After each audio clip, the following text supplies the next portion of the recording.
Hello বন্ধুরা, স্বাগতম নুসফাত editing জোনের আরেকটি নতুন ভিডিওতে। আজকের এই ভিডিওতে face smooth and hair oil print কীভাবে করবেন তার কমপ্লিট প্রসেস দেখাবো। সো ভিডিওটি মনোযোগ সহকারে দেখতে থাকুন। আই হোপ ভিডিওটি আপনাদের ভালো লাগবে। যারা এখন আমার এই চ্যানেলটি সাবস্ক্রাইব করেনি অবশ্যই সাবস্ক্রাইব করে নেবেন পরবর্তী ভিডিওগুলো সবার আগে পাওয়ার জন্য।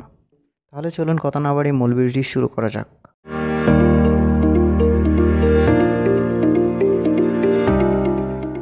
ওকে, ফেস স্মুথ করার জন্য আমাদেরকে স্ন্যাপসিট অ্যাপসটি ওপেন করে নিতে হবে। দেন এখানে আমাদের ইমেজটি ইনপুট করে নিতে হবে।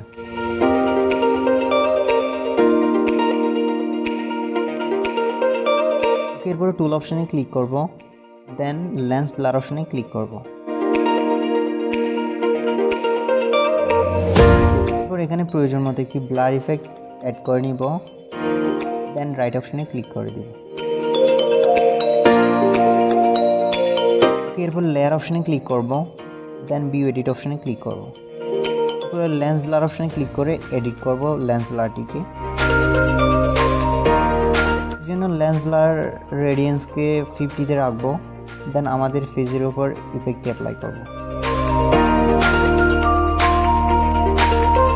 বন্ধুরা 50-তে যেহেতু তেমন কোনো রেসপন্স হচ্ছে না, সো আমি 75 সিলেক্ট করলাম।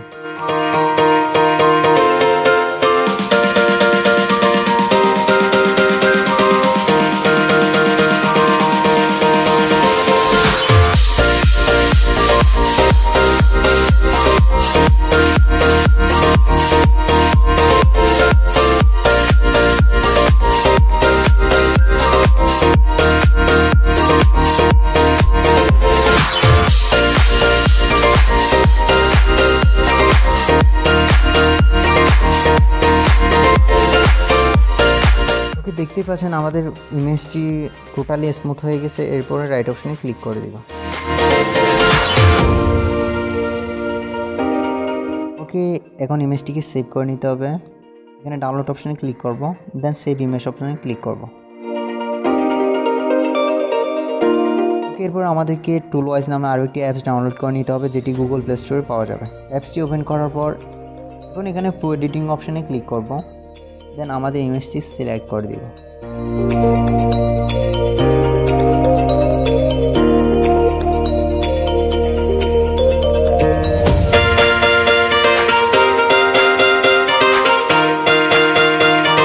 এরপরে ইফেক্ট অপশানে ক্লিক করব। দেন সফট সেম মোডেস অপশানে ক্লিক করব। ক্লিক করার পর এখানে 3 নম্বর ইফেক্টটি অ্যাপ্লাই করব। দেন মাস্ক অপশানে ক্লিক করব। ক্লিক করার পর এখানে ক্লিন অপশানে ক্লিক করে দিব। করে দেওয়ার পর আমাদের হেয়ারের উপর ইফেক্টটি অ্যাপ্লাই করব।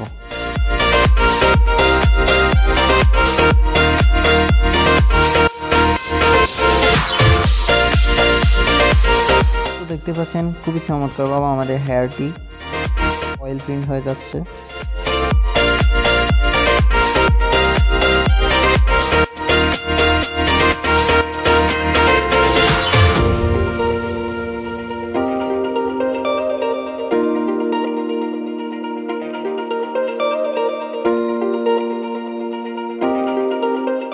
আমাদের কাজ টোটালি কমপ্লিট। এবার রাইট অপশানে ক্লিক করে দিব। ক্লিক করে দেওয়ার পর দেখতে পাচ্ছেন খুবই চমৎকারভাবে ইমেজটি এডিটিং কমপ্লিট হয়ে গেল। সো এভাবে আপনারা চাইলে যে কোনো ধরনের হেয়ার এভাবে অয়েল প্রিন্ট করে নিতে পারেন এবং ফেসকেও স্মুথ করে নিতে পারেন। সো ভিডিওটি ছিল এ পর্যন্ত। দেখা হচ্ছে পরবর্তী নতুন কোনো ভিডিওতে। ততক্ষণ পর্যন্ত ভালো থাকুন, সুস্থ থাকুন। আল্লাহ হাফেজ।